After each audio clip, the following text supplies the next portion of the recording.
बाळा, आमचीच आठवण काढत होतास ना, त्यामुळेच तर आम्ही प्रकट झालो. अरे मायबाप मानतोस ना आम्हाला, मग तुला पैशांची गरज असताना सांगायचं ना. कोणापुढेही हात पसरू नकोस.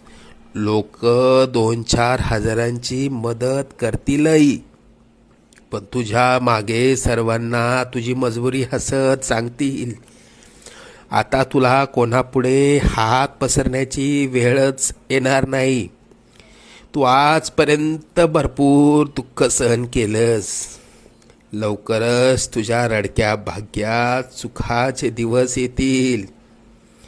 तुझ्या मनात असलेली इच्छा पूर्ण होऊन अक्कलकोटला पेढे घेऊन येणं होईल. येशील ना आम्हाला भेटायला अक्कलकोटला? सगळं मनात